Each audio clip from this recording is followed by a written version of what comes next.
The Metaverse is a hypothetical iteration of the internet as a single, universal, and immersive virtual world that is facilitated by the use of virtual reality and augmented reality headsets. For simplicity's sake, just think of it as a 3D virtual world that functions like social media sites such as Instagram. Earlier this year, an anonymous woman, let's call her Jessie, published a blog on Medium detailing the horrific experience she has gone through virtually and physically. The story begins on the day when Jessie just bought a new Oculus VR headset. Like everyone else, she wants to experience the Metaverse for herself. One of the Metaverse platforms is Horizon Worlds, a game that allows players to create their own games, just like Roblox. Apart from that, Horizon Worlds is also a platform where Metaverse users can connect and interact with one another. Since the Metaverse is still in its early release and there aren't many things that Jessie can do, she decided that it wouldn't hurt to try Horizon Worlds out and meet other Metaverse users. As access to the Metaverse is still quite exclusive to certain regions and demographics, Jessie wasn't expecting to encounter many users. When she joined the game, she immediately encountered 3 other Metaverse users with male avatars. She thought, okay, it isn't that hard to meet other users after all, and she approached the 3 men to try to talk to them. Upon seeing Jessie, who was using a female avatar, the 3 men walked over to her and said hi, just a basic greeting. Jessie replied with a hey, and upon hearing the female voice in her, the 3 men's behavior switched instantly. They began to verbally and sexually harass her, committing all sorts of inappropriate actions on her avatar, all while making comments like, "Don't pretend you didn't love it." At this point, Jessie feels really uncomfortable facing all the virtual harassment and lashes out on them, cursing a few words before leaving the game. She thought she would no longer see those men again and just forgot about them, continuing her day in real world as usual. A few hours has passed since the virtual interactions, and Jessie was sitting on her couch, watching her favorite shows on the TV. While she was immersed in her show, suddenly, 3 knocks sounded from her door. Jessie was taken aback, wondering who could it be. Jessie lives alone and it was already 9 p.m, so she was not expecting any visitors. Still, Jessie walked towards the door and looked through the peephole to see who was knocking on her door this late. There was no one. It was pitch black outside and all she can see was the light from the street lamps near her house. Weird. So there is no one knocking on the door after all. Jessie thought that she was just imagining things or that the knocks were from the show that she was watching and dismissed the incident. Jessie walked back to her couch and continued watching the show. A few minutes in, she heard a thud on the window, as if someone threw a pebble on her window.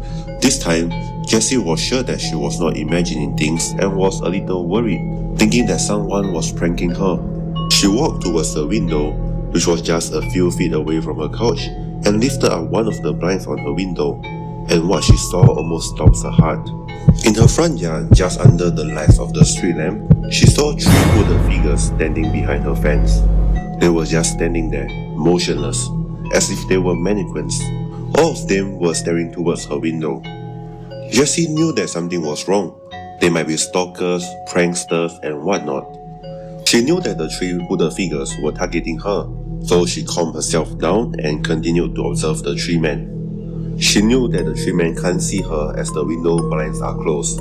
She did not want to call the authorities yet, as she thought that it was just a harmless, innocent prank and did not want to disturb the whole neighborhood. Jessie continued to observe the 3 men, still standing upright and motionless. She began to think that they are just mannequins placed to prank her, but soon her phone rang. She received a notification on Facebook. Sinister X sent you a friend request. Jessie turned to look at her phone and realized that Sinister X is the name of one of the male avatars who harassed her in Horizon Worlds. She rejected the friend request, and as she lifted up her window blinds to look at the hooded figures again, one of the hooded figures was missing. Only two are left. At this point, Jessie was really scared. How did that person disappear so quickly? She was only distracted by her phone for a few seconds. Before she can collect her thoughts, she received another notification from Facebook. Sinister Y sent you a friend request.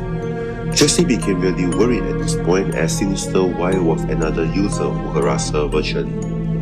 She started wondering how these users found her Facebook account as she used another name for her Metaverse avatar.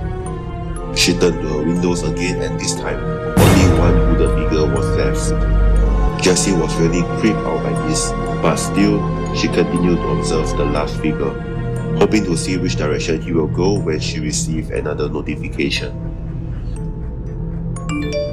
It was only a few seconds before her phone rang again. She did not look at her phone this time and was concentrated on the movements of the third figure. Yet, he remained still. The figure did not move an inch.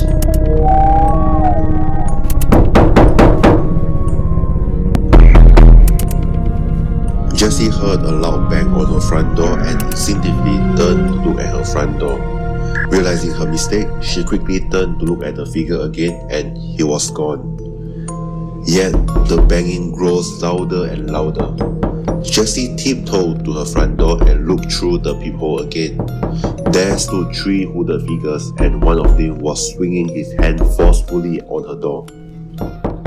Jessie was frightened and afraid for her life as those men appeared intent on entering her home. Jessie quickly reached for her phone and noticed a Facebook notification of a friend request by Sinister Z, the last of the trio.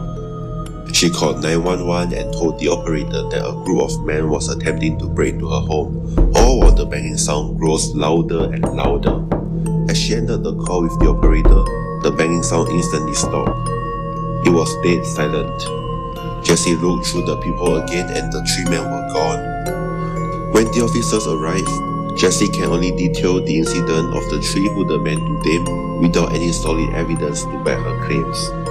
The officer looked suspiciously at her and just replied that they will search around the area for the three hooded men that she claimed.